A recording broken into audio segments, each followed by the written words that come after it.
The Second Battle of St. Albans was a battle of the English Wars of the Roses, fought on 17 February 1461, at St. Albans. The army of the Yorkist faction under the Earl of Warwick attempted to bar the road to London north of the town. The victors also released the feeble King Henry VI, who had been Warwick's prisoner, from his captivity. However, they ultimately failed to take advantage of their victory. Background: the Wars of the Roses were fought between the supporters of the House of Lancaster, represented by the mentally unstable King Henry VI, and those of the rival House of York. Richard of York quarrelled with several of Henry's court during the late 1440s and early 1450s. He was respected as a soldier and administrator, and was believed by his own supporters to have a better claim to the throne than Henry. York and his friends finally openly rebelled in 1455. At the First Battle of St. Albans, York gained a victory, but this did not resolve the causes of the conflict. After several attempts at reconciliation, fighting resumed in 1459. At the Battle of Northampton in 1460, Richard of York's nephew, the Earl of Warwick, defeated a Lancastrian army and captured King Henry, who had taken no part. York returned to London from exile in Ireland and attempted to claim the throne, but his supporters were not prepared to go so far. Instead, an agreement was reached, the Act of Accord, by which York or his heirs were to become king after Henry's death. This agreement disinherited Henry's young son Edward of Westminster. Henry's queen, Margaret of Anjou, refused to accept the Act of Accord and took Edward to Scotland to gain support there. York's rivals and enemies meanwhile raised an army in the north of England. York and his brother-in-law, the Earl of Salisbury, led an army to the north late in 1460 to counter these threats,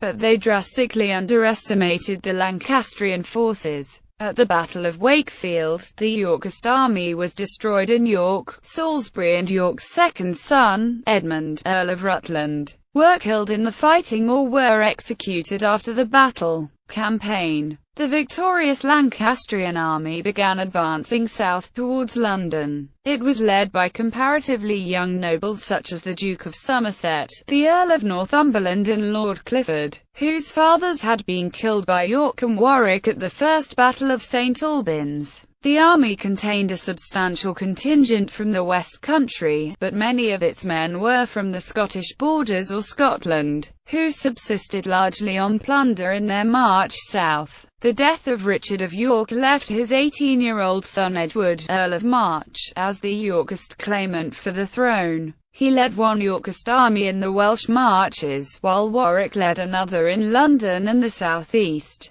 Naturally, they intended to combine the forces to face Margaret's army, but Edward was delayed by the need to confront another Lancastrian army from Wales led by Jasper Tudor. On the 2nd of February, Edward defeated Tudor's army at the Battle of Mortimer's Cross. Warwick, with the captive King Henry in his train, meanwhile moved to block Margaret's army's route to London. He took up position north of St. Albans astride the main road from the north, where he set up several fixed defences, including cannon and obstacles such as caltrops and pavises studded with spikes. Part of his defences used the ancient Belgic earthwork known as Beach Bottom Dyke. Warwick's forces were divided into 3 battles, as was customary at the time. He himself led the main battle in the centre. The Duke of Norfolk led the forward battle on the right and Warwick's brother John Neville commanded the rear battle on the left.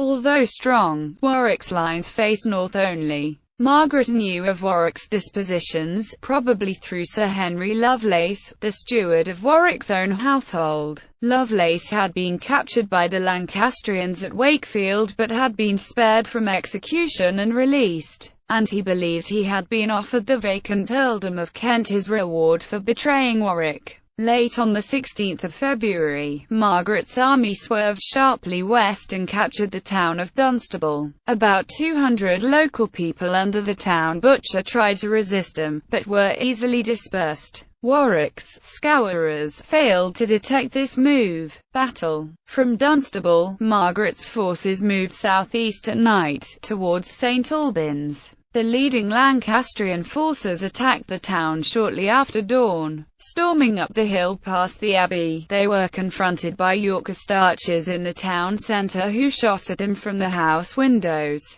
This first attack was repulsed. As they regrouped at the ford across the River Ver, the Lancastrian commanders sought another route into the town. This was found and a second attack was launched along the line of Folly Lane and Catherine Street. This second attack met with no opposition and the Yorkist archers in the town were now outflanked. They continued to fight house to house however, and were not finally overcome for several hours. Having gained the town itself, the Lancastrians turned north towards John Neville's rear battle, positioned on Bernard's Heath. In the damp conditions, many of the Yorkists' cannon and handguns failed to fire as their powder was dampened. Warwick found it difficult to extricate his other units from their fortifications and turn them about to face the Lancastrians, so that the Yorkist battles straggled into action one by one instead of in coordinated fashion. The rear battle, attempting to reinforce the defenders of the town, was engaged and dispersed. It has been suggested that the Kentish contingent in the Yorkist army under Lovelace defected at this point, causing further confusion in the Yorkist ranks, although later historians suggest that Lovelace's role as a scapegoat was created by Warwick as a face-saving excuse to mask his own total mismanagement of the battle. Certainly, Lovelace was not attainted after the Battle of Towton. By late afternoon, the Lancastrians were attacking northeast out of St Albans to engage the Yorkist main and voward battles under Warwick and Norfolk. As dusk set in, Warwick realised that his men were outnumbered and increasingly demoralised, and withdrew with his remaining forces to Chipping Norton in Oxfordshire. Aftermath. As the Yorkists retreated, they left behind the bemused King Henry, who is supposed to have spent the battle sitting under a tree, singing. 2 knights had sworn to let him come to no harm, and remained with him throughout.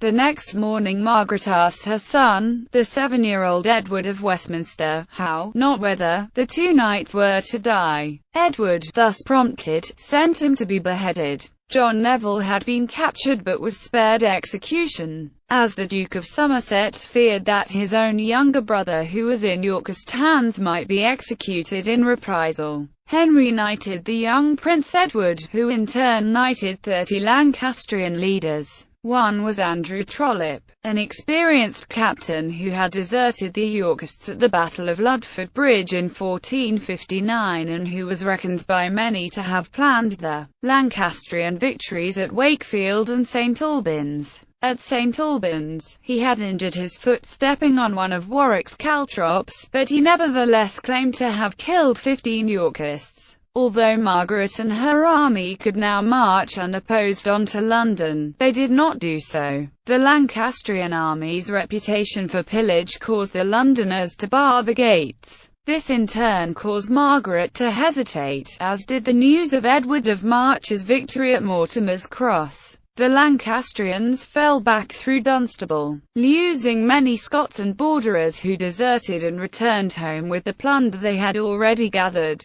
Edward of March and Warwick entered London on the 2nd of March, and Edward was quickly proclaimed King Edward IV of England. Within a few weeks he had confirmed his hold on the throne with a decisive victory at the Battle of Towton. Perhaps the most significant person to be killed at the Battle of St Albans, at least in terms of its dynastic results, was John Grey of Groby, whose widow Elizabeth Woodville became the Queen of Edward IV in 1464. 550th Anniversary Commemoration. To commemorate the 550th anniversary year of the battle, the Battlefields Trust hosted a conference on the battle on 26-27 February 2011, close to the battle site. The conference featured authentic combat recreations by the Medieval Siege Society and a guided tour of the battlefield, and culminated in a requiem mass for the fallen at St Saviour's Church, conducted by Father Peter Wadsworth.